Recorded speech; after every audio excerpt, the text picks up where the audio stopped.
Welcome to the podcast. It's Mr. Ish. We're here at KIPS Bay Boys and Girls Club, called their clubhouse. And it's a tough time out here.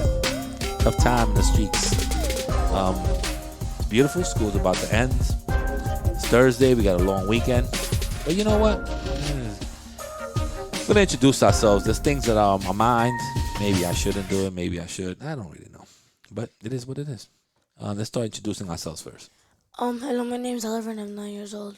Okay, Oliver, you slow it down a little bit. Little Barry White, slow it down. Next. Hello, my name is Calvin and I'm 10 years old. Calvin just forgot how old he is. 10 years old. Welcome. My name is Zaire and I'm 10. Camera himself, because he's always smiling. Welcome, guys. Welcome to the podcast. I usually don't like to pick a topic, and I still feel some type of way about this topic. But it's current events and this stuff happening in the world that at your age, I think we could talk about it. I think we could have an opinion and we could learn from each other. I definitely want to learn how you feel about it. So recently, about 2 days ago, give the little introduction. Callie, you want to introduce it? Yeah. All right, go ahead, bro. So Take it from here. So 2 days ago, a Texas school shooting happened, and before that, the victim apparently shot his grandmother, and killed his grandmother. Yeah. And I believe he killed 19 people. He didn't kill his grandma. His grandma's in the hospital. Yeah, I think he shot because she's the one that called the cops. Yeah. Or harmed. I mean, there's so much. I mean, the details of it is still kind of new. They're going back and forth. But the grandmother, he did shoot his grandmother. But the grandmother's the one that called the cops. Yeah. So I think she still might be alive, like you said. Thank you for the CNN update. It's just a real weird thing, and I just wanted to know. You know, you guys are 9 and 10 years old. Yes. We said. Mm-hmm. How do you feel about this? Was this something that was talked about in school? I mean, you all go to different schools, I would assume. Not me and Daria were in the same school. Also in the same school. So was this something that was mentioned in school? Oh, yes. Yeah, they showed us a whole video, but They showed you a video? yeah. Well, my teachers didn't. We just sat in a circle and then we talked about it. Your voice is dry. Yeah. Mm-hmm. So you talked about it. You saw in your class. You saw a video. Yeah, they showed us a video so they blurred out when people got shot and stuff. That's kind of tough. Oh, yeah. I don't know how I feel about that. Tell me about it. I don't know how I feel about showing the video though. I think the explanation and the conversation is great. It has to be done. Yeah, I think that you want to assure people of them being safe and stuff like that. So conversation They were has to be shooting done. kids. Yeah. Yeah. They went night-night. But So how do you? I mean, you saw the video and stuff like that, but how do you feel about the violence and these young lives that were taken away? Well, first of all, I feel, to be honest, I feel like, what's the word, like, when you're angry, but, like, you don't know how to show it and, like, a little bit upset. I don't know. Like, yeah, Frustrated is a good one. Because, like, without them knowing, like, a school shooting was happening, and, like, they also shot, like, kids, like, 9 to, I think, 17, I think. I don't know the age, but they were It was young. an elementary school. Yeah, it was an Yeah. elementary school, so they were probably young ones. oh Yeah, and they also shot, like, a teacher, like, yeah, two I saw, like, a teachers. little bit of the video. I saw, like, people crying and stuff like that. Like, loved ones were really lost Yeah, so your feeling is more frustrated of what's going on and sad. and sad. Khaled, what about you, sir? So we do this thing named morning meetings in my class, and we went over that. Okay. And we went over that, and once we did a morning meeting, we spoke about that, and my friend said that the person might be racist because when they showed the victims, like the victims.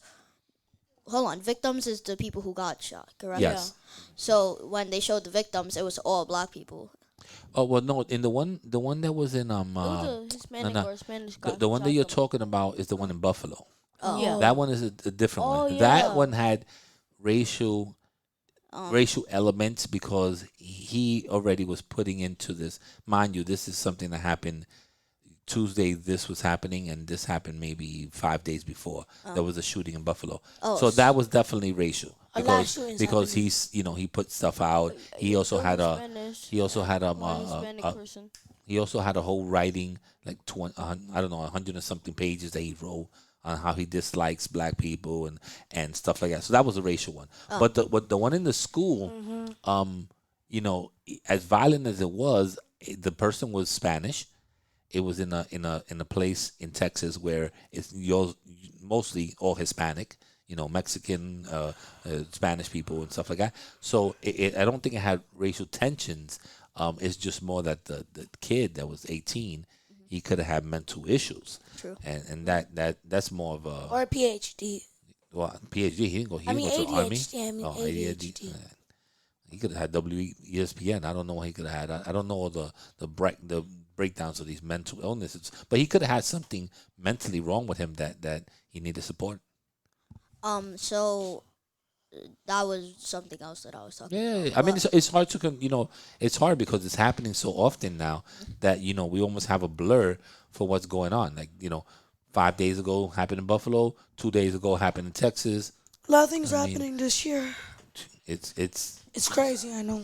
it's a lot going on. Quite sad, actually. so well, we had the morning meeting, and my classmates connected it to that, and today we had a fire drill actually. I mean, not a fire drill, a lockdown. Yeah, lockdown. Okay, yeah, soft lockdown. Yeah, Okay. and we went over that before we did the lockdown because I'm pretty sure they did the lockdown because of that, like because somebody got shot. Yeah, they want Wait, just to They be want to clear, make it was sure a you're practice, still on right? track. hold on. They want to make sure that you guys are familiar to what Yeah. to do, and it also is an exercise.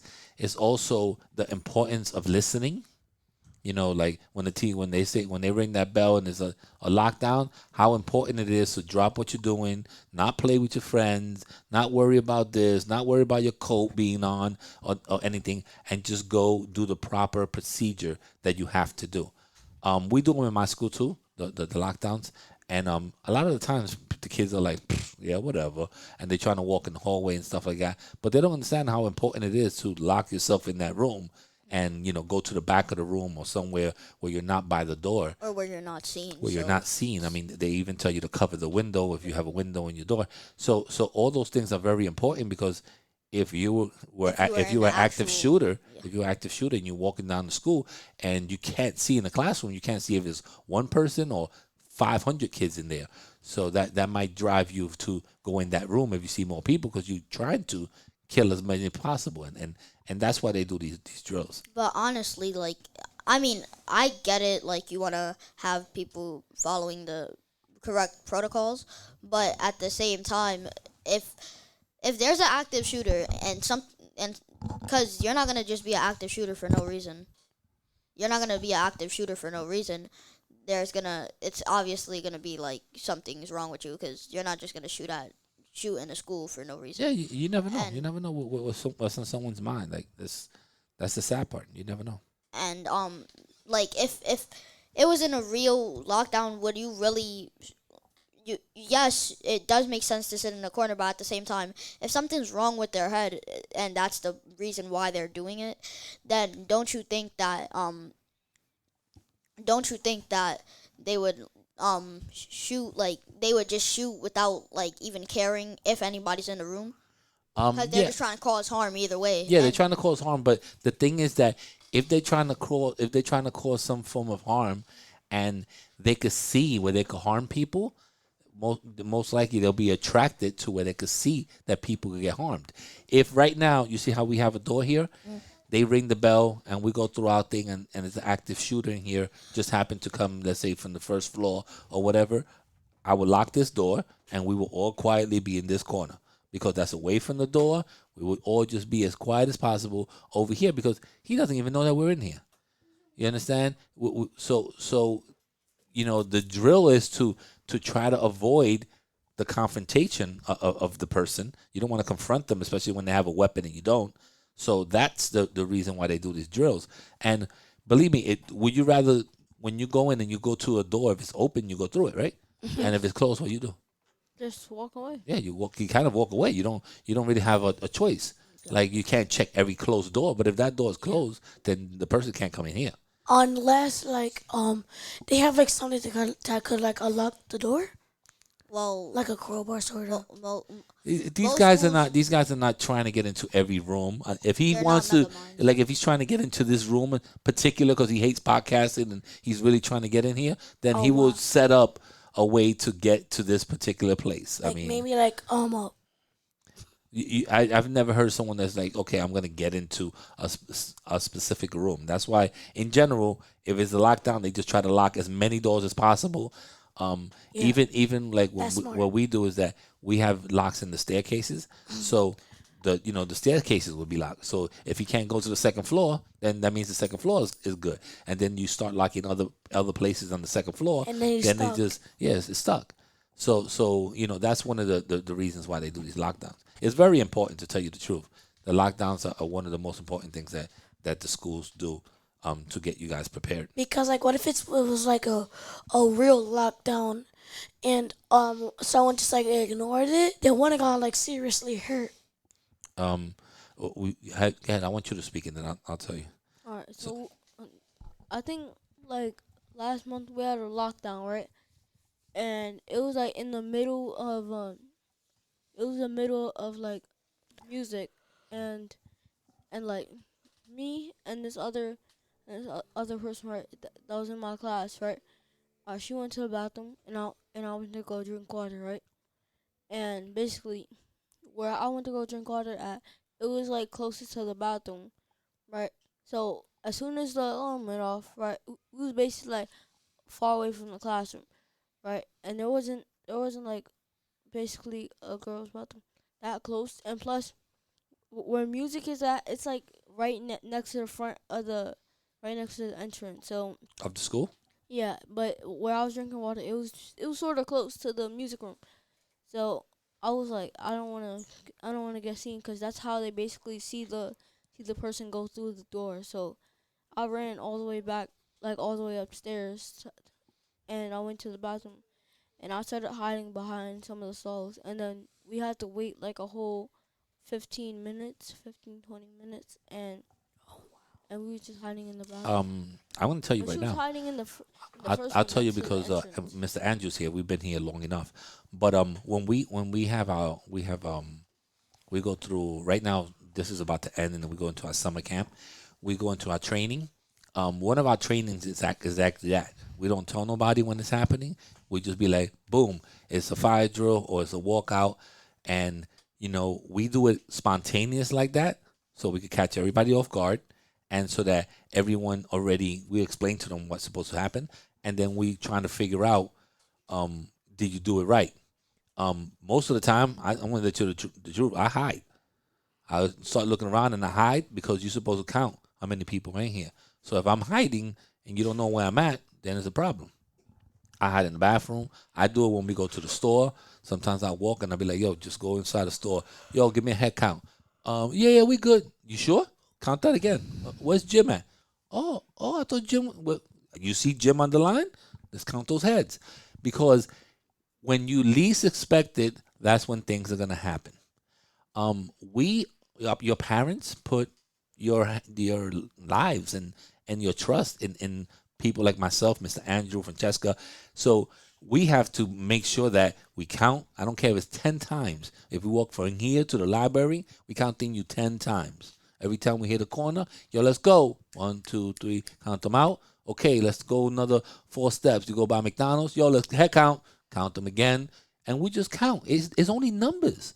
It's only 10, 15 seconds. But that way we assure that the people that we left out the building with are the ones that are returning into the building. That's extremely important. As a parent, I don't want to get a phone call saying, hey, you know what? We went to the library and I don't know where your kid is at. That's unacceptable. Yeah, because then you're getting like in serious trouble and maybe even I don't fired. even care about getting fired and all that. My child is missing. I don't want to get that phone call. I don't even like getting the phone calls when someone gets hurt. I mean, we've gone to trips and people get hurt. Just careless stuff. Those phone calls are not great. Oh, you know what? We're in Rye Playland, and your kid, got hurt. I don't want to hear that as a parent. What you mean by hurt? How hurt? Oh, we're gonna call the ambulance. Hold up a second. You calling the ambulance? That means it's real serious. So as a parent, I never want to hear that. So we have to, practice these things, precautions, and all that stuff.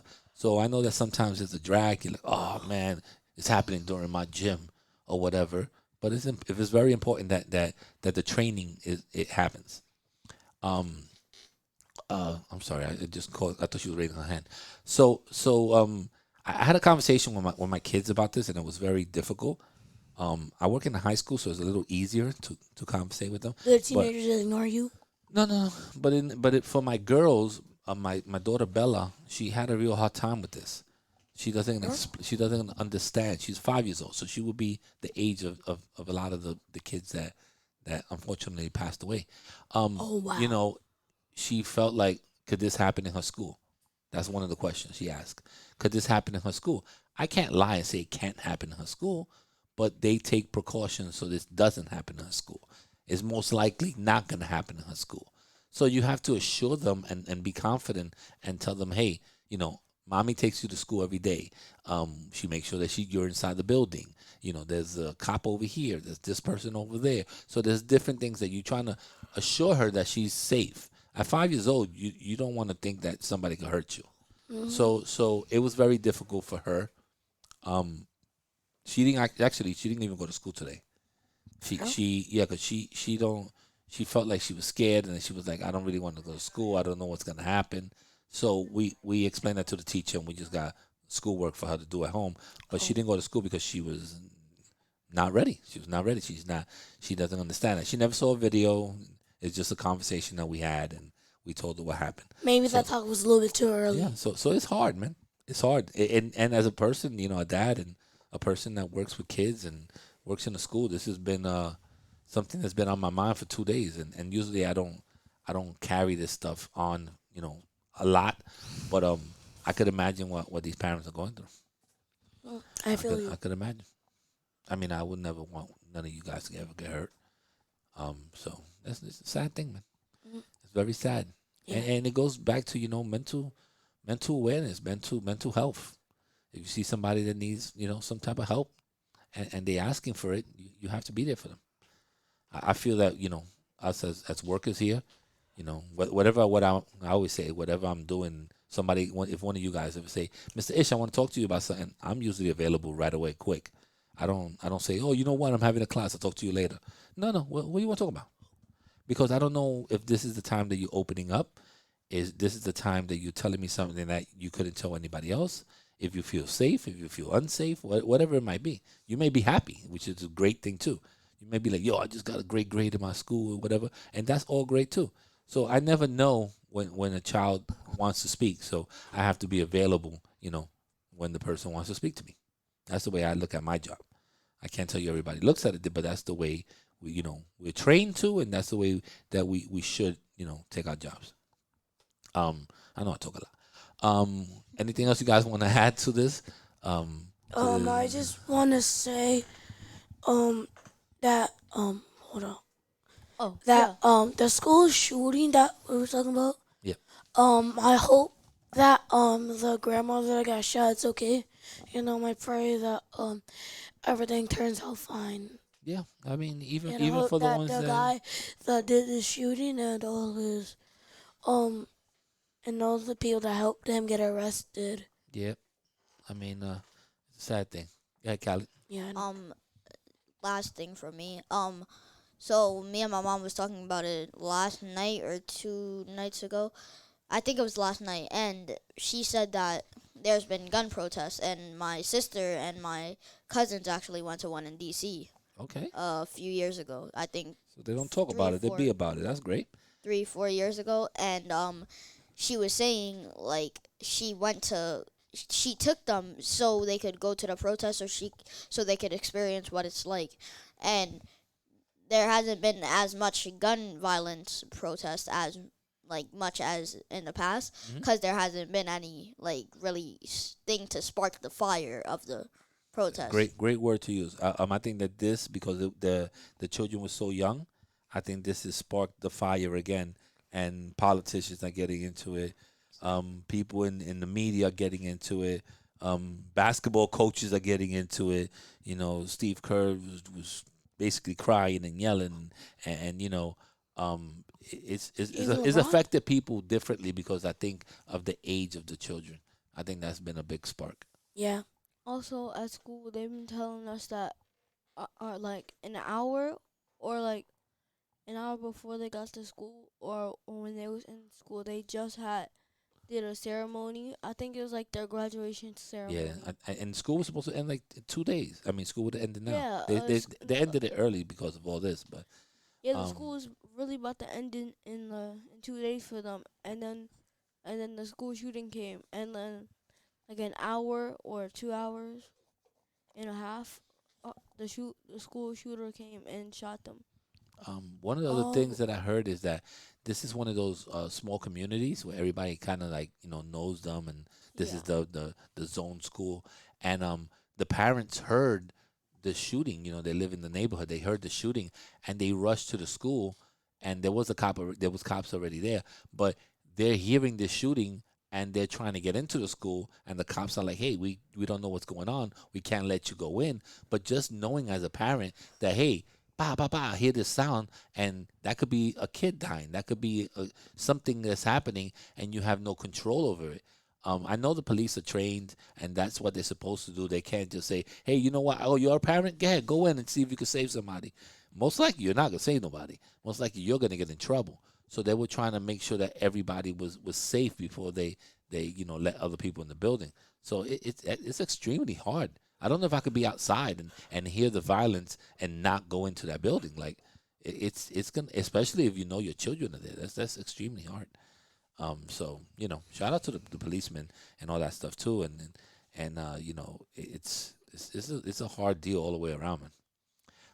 Well, thank you for being honest, guys. I appreciate that at least you knew something about it, and this is a conversation that's happening in school. yeah, And because this is serious.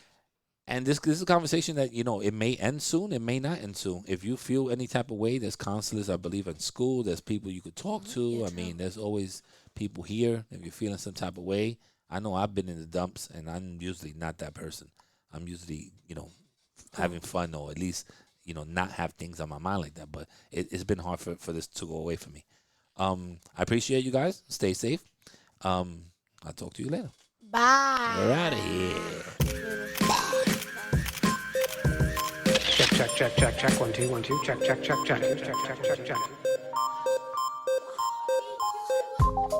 All right. Thank you very much, guys.